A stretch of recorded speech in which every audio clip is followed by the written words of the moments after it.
Bonjour, on continue avec la capsule 6, les intégrales impropres. Je vous rappelle qu'il y a deux catégories d'intégrales impropres. La première, c'est quand les bornes tendent vers plus ou moins l'infini. On a déjà réglé ça il y a un petit bout de temps. Maintenant, on est rendu à les intégrales impropres de catégorie 2, c'est-à-dire lorsqu'il y a une discontinuité. La capsule 5, la dernière, vous donnait une fonction discontinue à la borne inférieure. On va maintenant regarder la capsule 6, c'est quand il y a une discontinuité à la borne supérieure. Alors, je prends l'exemple 5.15 de la page 184 de votre livre. Si vous n'avez pas le livre, c'est pas un problème, l'intégrale elle est là. On va évaluer l'intégrale entre 1 et 3 de dx sur x moins 3 exposant 2 tiers. Il n'y a pas de borne infinie, donc on n'est pas dans le cas 1 d'impropre, mais le x moins 3 au dénominateur, ben c'est discontinu en x vaut 3 à la borne supérieure. Qu'est-ce qu'on fait à ce moment-là? On veut aller de 1 à 3, ben on va aller de 1 jusqu'à lambda, un petit peu avant 3, donc on va faire la limite quand lambda tend vers 3 moins à gauche. À chaque fois que la borne supérieure va être impliquée, ça va être à gauche. Donc, de 1 à lambda, lambda tend vers 3 moins de la fonction. Alors ça, c'est la première chose qui vaut quelques points, c'est de savoir ce qu'on doit faire. Trois étapes. Premièrement, l'intégrale sans borne, ça c'est carrément du, c'est u à la moins 2 tiers, on pose u égale à x à la x moins 3, c'est u à la moins 2 tiers qui donne donc u à la 1 tiers sur 1 tiers, donc divisé par 1 tiers fois 3, donc 3 fois u à la 1 tiers, ça c'est l'intégrale de base très simple. Sans borne. Deuxième étape, on a la réponse. On fait l'intégrale avec les bornes de 1 à lambda. Donc, ce que j'avais trouvé tantôt, le 3 fois x à la x moins 3 à la 1 tiers, évalué entre 1 et lambda. Je mets lambda là-dedans, ça donne ceci. Je mets 1 là-dedans, ça fait 3 fois moins 2 à la 1 tiers, ou 3 fois la racine cubique de moins 2. On a une réponse en termes de lambda. Troisièmement, il reste la limite. Donc, limite quand lambda tend vers 3 moins de ce que j'ai trouvé. Donc, toujours les trois mêmes étapes. Si je remplace lambda par 3 moins ici, 3 moins 3, 0.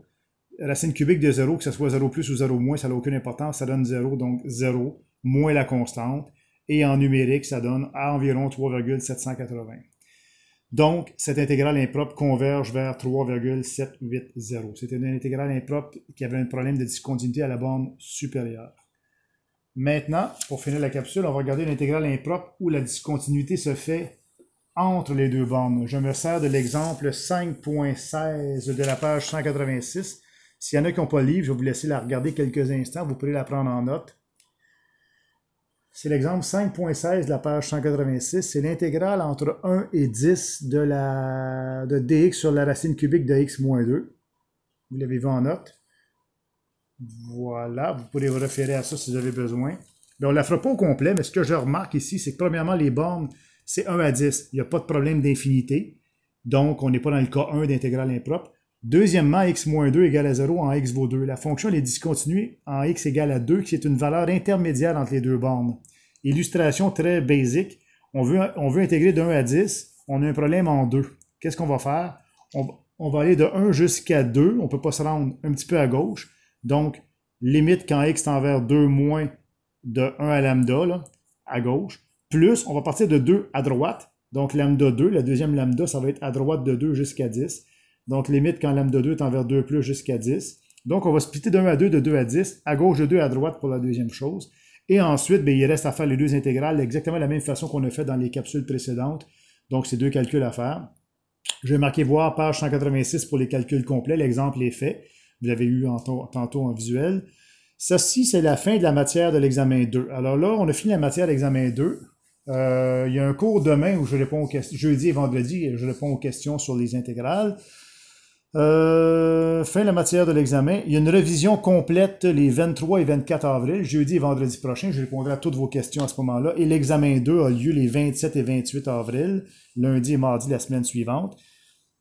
Il restera une capsule 7 YouTube à venir. Ça va probablement être un mathématicien que je vais trouver qui va vous faire des exemples autres des intégrales impropres, juste pour que vous ayez un autre point de vue. Alors là, j'ai terminé la matière pas mal. Il reste une capsule.